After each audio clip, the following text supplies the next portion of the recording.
সাদাকাল্লাহুল আলিয়্যুল আযীম।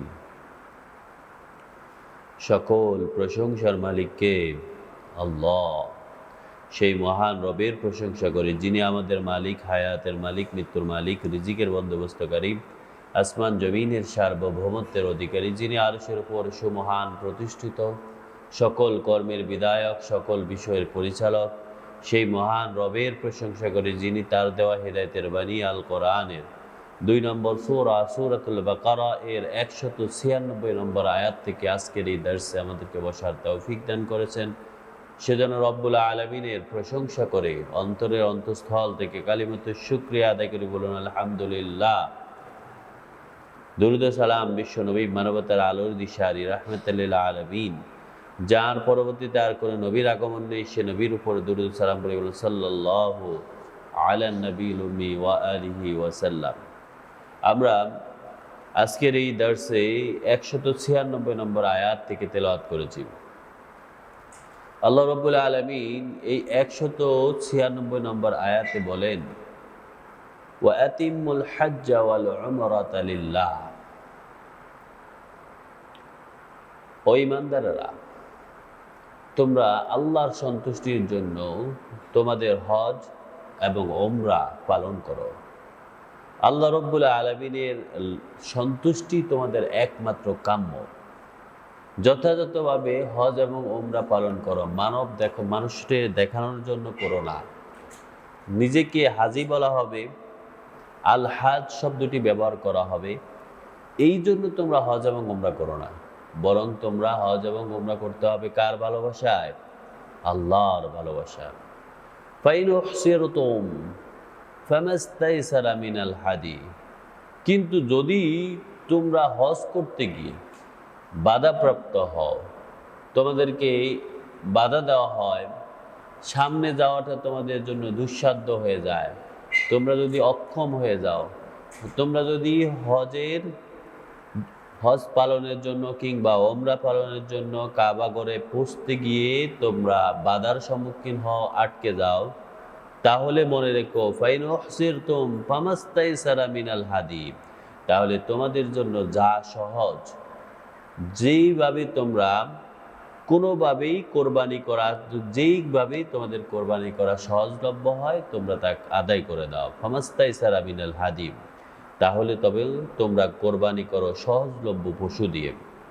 ওয়ালা তাহলিকু রুউসাকুম, মনে রেখো তোমরা ততক্ষণ পর্যন্ত তোমাদের মাথা মুন্ডন করবা না, চুল ফালাবা না, চুল কাটবা না। ওয়ালা তাহলিকু রুউসাকুম হাত্তা ইয়াবলুগাল হাদিউ মাহিল্লা, যতক্ষণ পর্যন্ত না তোমাদের পক্ষ থেকে ওই পশুটি হেরেম এলাকায় গিয়ে কোরবানি করা না হওয়া পর্যন্ত তোমরা ততক্ষণ পর্যন্ত চুল কাটবা না।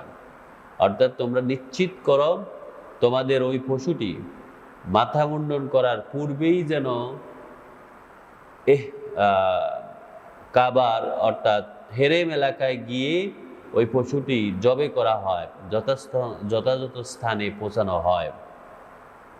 ফামান কানা মিনকুম মারিদান আও বিহি আদান মির রাসিহি, যদি তোমাদের মধ্যে ফামান কানা মিনকুম মারিদান, এই বাধা প্রদানটা এরকম হয়, কেউ যদি হজ এবং উমরার নিয়তে কাবার উদ্দেশ্যে আল্লাহ রাব্বুল আলামিনের সন্তুষ্টির জন্য রওনা দেয়, তাকে শত্রুরাও বাধা দিতে পারে। আবার এরকমও হতে পারে যে সে হঠাৎ করে এমন অসুস্থ হয়ে গেল আর সামনে যাওয়া তার জন্য সম্ভব হচ্ছে না। আল্লাহ রাব্বুল আলামিন বলেন ফামান কানা মিনকুম মারিদান, যদি তোমাদের মধ্যে কেউ এইরকম অসুস্থ হয়ে যায়, আও বিহি আযাম মির রাসিহি, অথবা তার মাথার মধ্যে এমন কোনো যন্ত্রণা হয়, এমন কোনো অসুস্থতা হয়, এমন কোনো দুরারোগ্য বিষয় হয় যেটা ওই সময় সেই সাধারণভাবে থাকাটা তার জন্য কষ্টসাধ্য। অনেক সময় মাথার মধ্যে ফোঁস ওঠে কিংবা উকুন হয় এত বেশি, অথবা এমন করে রোগ হয় যে তার চুল কাটতে হবে। এখন সে তো হজের নিয়ত করেছে বা উমরার নিয়ত করেছে, এখনও সেই হজ পালন করতে পারে নাই বা উমরা পালন করতে পারে নাই। এই অবস্থাতে সে কি করবে? আল্লাহ রাব্বুল আলামিন বলেন ফাফিদিয়াতুম মিন সিয়ামিন আও সাদাকাতিন আও নুসুকিন, তাহলে তার জন্য তিনটি পন্থা। এক, সে তো হজের নিয়ত করেছে কিন্তু হজ পালন করতে পারে না, এখন অসুস্থ হয়ে গেছে, আর হজ পালন করাটা তার জন্য এই সময় বা ওই নিয়তের ভিতরে এটা তার জন্য খুবই দুঃসাধ্য। কিংবা এমন অসুস্থ হয়েছে যে তার চুল কাটতেই হবে, মাথার মধ্যে এমন কিছু হয়েছে তার মাথা মুন্ডন করতে হবে, তাহলে তার জন্য তিনটি প্রসেস। এক হচ্ছে সে রোজা রাখবে, আও সাদাকাতিন, অথবা দুইজন মিসকিনকে প্রতি একটি রোজার বিনিময়ে দুইজন মিসকিনকে সে খাবার দিবে, অর্থাৎ তিনটি রোজা তার ওখানে পালন করতে হয়, তার জন্য ছয়জন মিসকিনকে খাবার দিবে। আও নুসুকিন, অথবা কোরবানির পশু জবে দিয়ে সে ওখান থেকে হালাল হবে।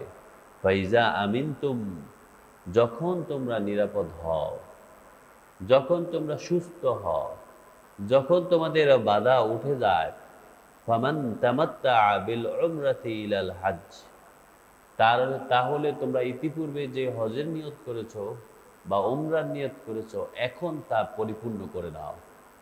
এখন তোমরা যেহেতু নিরাপদ হয়েছ, তোমাদের আর বাধা নেই, কিংবা অসুস্থতা নেই, কিংবা মাথার যন্ত্রণা নেই, তাহলে এখন তোমরা কোরবানিটা করতে পারো। ফামান তামাত্তা বিল উমরাতি ইলাল হজ্জি, এমনকি তোমরা চাইলে হজ এবং উমরা একই সাথে করতে পারো। ফামাস্তাইসারা মিনাল হাদি, তাহলে তোমরা ফামান তামাত্তা বিল উমরাতি, কিন্তু কেউ যদি হজ এবং উমরা একসাথে করতে চায়, ফামাস্তাইসারা মিনাল হাদি, তাহলে সে যে কোনো ভাবে হোক একটি কোরবানি করে দিলেই হয়ে যাবে। হজ মূলত তিন প্রকার। কোনো ব্যক্তি যদি হজ করে, হজের নিয়তটা যে কোনো তিনটি ধরনের একটি ধরন করতে হয়। এক হচ্ছে হজে কেরান, আরেকটা হচ্ছে হজে তামাত্তু, আরেকটা হচ্ছে হজে ইফরাদ। ইফরাদ বলা হয় শুধুমাত্র হজের নিয়ত করেছে, অর্থাৎ এহরাম বেঁধেছে, হজের নিয়ত করেছে, নিয়ত করে হজ করার আগ পর্যন্ত সে কিন্তু কোনো ওমরা করতে পারবে না, হজ একদম শেষ করতে হবে, এটাই তার একমাত্র লক্ষ্য। এবং সেই হজ করতে গেলে কাবাগরে অর্থাৎ মক্কায় যতক্ষণ পর্যন্ত সে হজটা শেষ করতে না পারে, পূর্ণভাবে হজের নিয়তে থাকবে। এটা হচ্ছে হজে ইফরাদ। দুই নম্বর হচ্ছে হজে কেরান। হজে কেরান বলা হয় যে হজ এবং উমরা এই দুইটা একই নিয়তে করতে হবে। কেউ যদি এরকম করে যে আমি যেহেতু হজ করব এবং তাহলে আমি একই নিয়তে, সে প্রথম গিয়ে ওমরা করবে, ওমরা করে কাপড় কিন্তু খুলবে না, পবিত্রই থাকবে, ওই এহরাম অবস্থায় থাকবে, এবং সাধারণ কোনো কাজ তার স্বাভাবিক থাকবে না। সে পুরো হজ যতদিন পালন না হয় অতদিন পর্যন্ত এহরামের কাপড় পরেই থাকবে। এটা হচ্ছে হজে কেরান।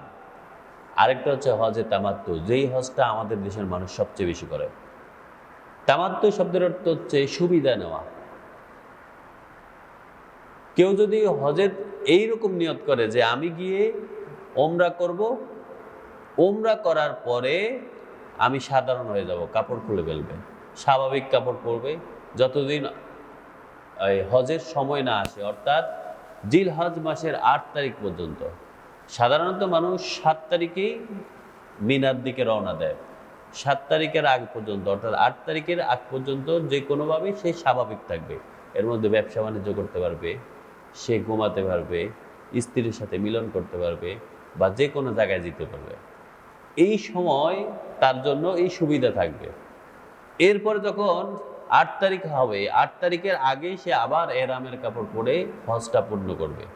এই হজটা আমাদের দেশের মানুষ সবচেয়ে বেশি করে, এবং এটা একটু সুবিধা। এটা তাহলে এহরাম অবস্থা থাকাটা কিন্তু অনেক কঠিন। ওই সময় যদি এহরাম অবস্থা থাকা অবস্থা যদি আপনার মাথা থেকে চুল পড়ে যায়, নখ কাটেন, কিংবা গায়ে তেল মাখেন, কিংবা সুগন্ধি দেন, তাহলে কিন্তু সাথে সাথে আপনার জন্য একটা কোরবানি করা ওয়াজিব হয়ে যায়, এটা জরিমানা। এজন্য স্বাভাবিকভাবে মানুষ হজে তামাত্তুটা করে। সুতরাং আল্লাহ রাব্বুল আলামিন বলেন, ফামান তামাত্তাআ বিল উমরাতি ইলাল হাজ্জি, কেউ যদি ওমরা এবং হজ একই সাথে একই নিয়তে করতে চায়, ফামাস্তাইসারা মিনাল হাদি, তাহলে তার এই দুইটার জন্য একটা যে কোনো একটি হাদিয়া, যে কোনো একটা হাদি, একটা কোরবানি করলেই তার জন্য যথাযথ হয়ে যাবে। ফামান লাম ইয়াজিদ ফাসিয়ামু সালাসাতি আইয়াম। কিন্তু অনেক সময় এরকম হয় যেই হজ করতে গিয়েছে তার জন্য কোরবানি করার সামর্থ্য নেই, হজ করতে গেছে, অর্থাৎ আমাদের দেশ থেকে না হজ করতে গেলেই একটা বিশাল অঙ্ক লাগে, একটা বড় ধরনের অ্যামাউন্ট লাগে। সুতরাং এই অ্যামাউন্ট যে ব্যক্তি খরচ করতে পারে সে 20,000 টাকা দিয়ে একটা কোরবানি করাটা কঠিন নয়। কিন্তু যারা মক্কার আশেপাশে, এরকম অনেক গরিব মানুষ আছে যারা মনে করেন হেঁটে চলে যেতে পারে, বা ওখানে 10 রিয়াল দিয়ে সেই কাবাগরের আশেপাশে চলে যেতে পারে। এখন তো একটা ম্যানেজমেন্টের ভাবে ওরা একটু কঠিন করে রেখেছে, এরা বিভিন্ন ফি নিয়ে এটা মোটামুটি একটা খরচ হয়ে যায়, ওখানে থাকলেও প্রায় 1.5 লাখ টাকার মতো খরচ হয়ে যায়। কিন্তু কোনো ব্যক্তি যদি এরকম হয় যে সেই ওখানেই আছে, তাহলে সে দেখা যাচ্ছে হজ করতে গেল আর তার দ্বারা কোরবানি করা সামর্থ্য হয় না, তখন হজের যে দিন 9 তারিখ এবং 10 তারিখ, এই দুইটা দিন বাদে, এটার আগেও 3 দিন অথবা এর পরে যে কোনো 3 দিন আইয়ামে তাশরিক, ওই 3 দিনের মধ্যে সে রোজা রেখে দিতে পারবে। সে রোজা রেখে 3 দিন রোজা রাখার পরে ফাসিয়ামু সালাসাতি আইয়ামিন ফিল হাজ্জি ওয়া সাবাতিন ইজা রাজাতুম, বাসায় যখন ফিরে আসবে বাকি 7টা রোজা রেখে সে 10টা রোজা পূর্ণ করবে। তিলকা আশারাতুন কামিলা, আল্লাহ বলেন এইভাবে সে 10টি রোজা রাখতে হবে।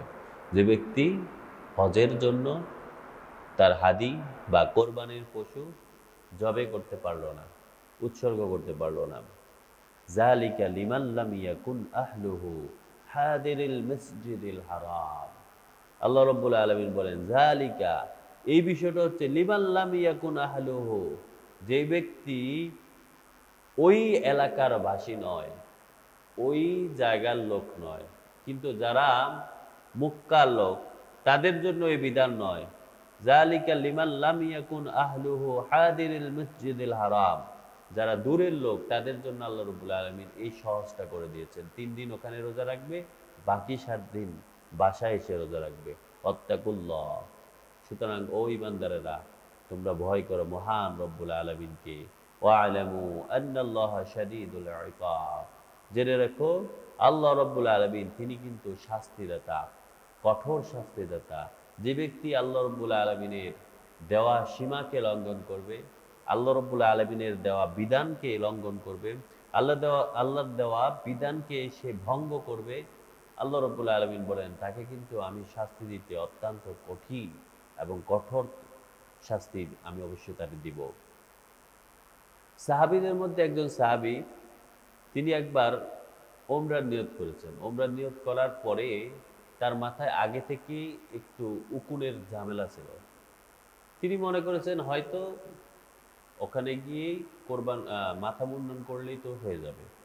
কিন্তু এরই মধ্যে তার মাথার অবস্থা এত খারাপ হয়েছে যে তার মাথার চুল দিয়ে বেয়ে বেয়ে উকুন ঝরতেছিল। রাসূল দেখে তাকে বললেন যে তুমি গিয়ে এখনই মাথা মুন্ডন করে নাও, আর এর বিনিময়ে তুমি একটা হাদি, একটা কোরবানি করে নাও, তাহলে তোমার এটা পরবর্তীতে তুমি এই ওমরাটা করে নিতে পারবে।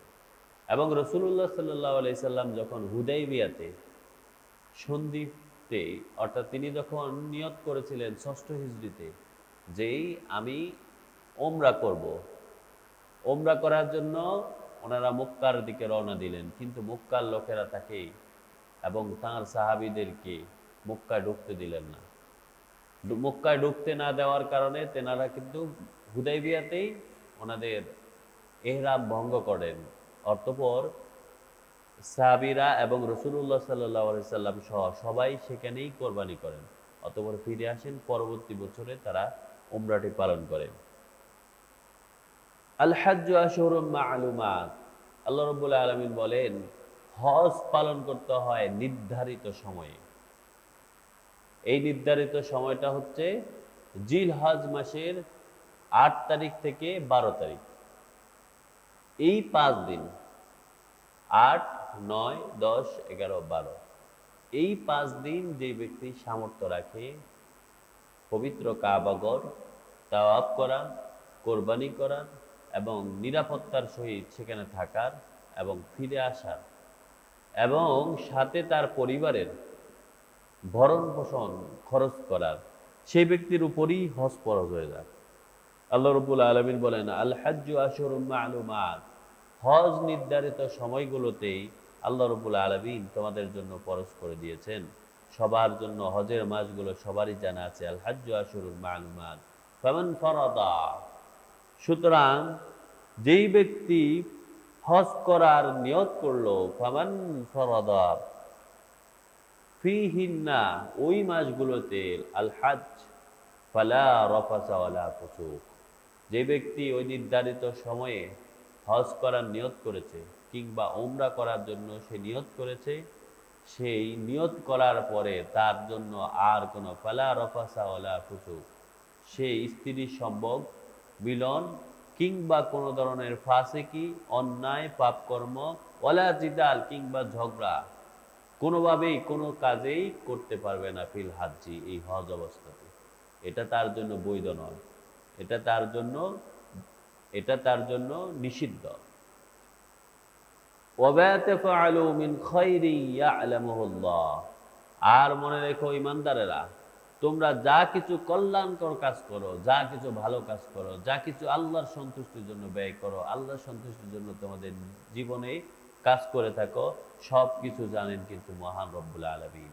তিনি কিন্তু জানেন তোমরা কে কি কাজ করো, কি কাজ তোমার কি উদ্দেশ্য থাকে।